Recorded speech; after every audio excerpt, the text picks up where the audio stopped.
अडानी पर आंच तो राहुल गांधी पर जांच।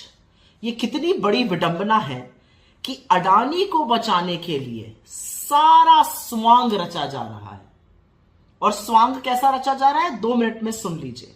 15 मार्च को भारत जोड़ो यात्रा खत्म होने के 45 दिन बाद दिल्ली पुलिस एक खर्रा लेके राहुल जी के घर पहुंची रात में और कहा हमें उन औरतों का नाम और पता दे दीजिए जिन्होंने आपसे यौन शोषण की और अपने खिलाफ हिंसा की बात करी थी भारत जोड़ो यात्रा के दौरान।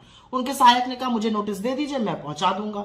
नहीं जी नहीं जी, हम तो राहुल गांधी जी से ही मिलेंगे। 10:30 बजे रात तक बैठे रहे। राहुल गांधी जी मीटिंग्स में थे। वो अगले दिन सुबह 8 बजे आए। राहुल जी उनसे मिले, उनसे नोटिस ली और कहा कि ठीक है, मैं 10 दिन में इस नोटिस का जवाब दूंगा। 19 मार्च को वो दोबारा से आ गए पूछताछ करने के लिए।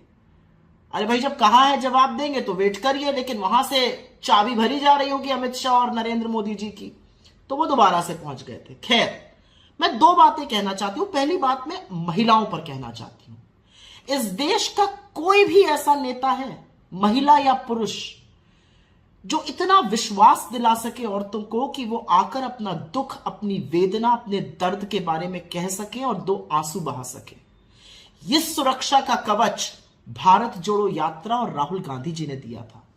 उन महिलाओं को यह विश्वास था कि सुरक्षा के उस घेरे में राहुल जी के सामने वो जो बात कहेंगी अपनी पीड़ा के बारे में, वो सेफ रहेगा, वो सुरक्षित रहेगा। उनको यह ढांढस बंधाया राहुल जी ने कि आप मुझसे बात कर सकती हैं।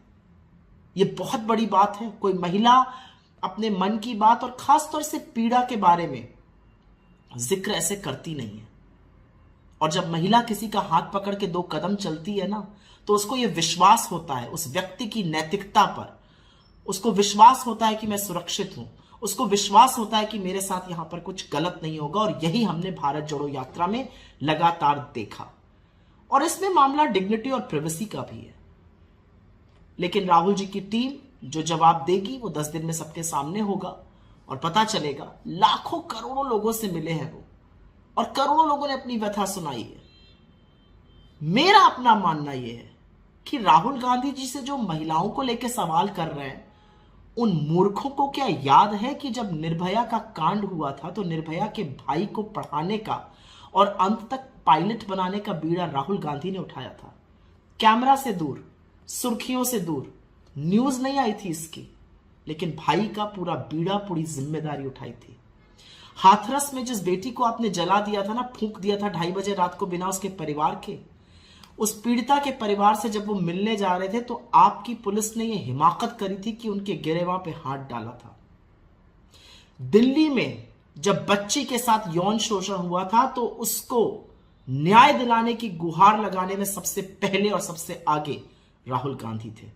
उस राहुल गांधी से आप महिलाओं को लेकर सवाल पूछिएगा। मुंह मत खुलवाइए मेरा, क्योंकि अगर मैंने आपकी पार्टी के लोगों पर और दुष्कर्मों पर मुंह खोलना शुरू कर दिया तो कहीं छुपने लायक नहीं रहेगी भारतीय जनता पार्टी। लेकिन ये सारा तंत्र, ये सारा स्वांग, ये सारी पुलिस क्यों हो रहा है? क्योंकि मित्र को बचाना है।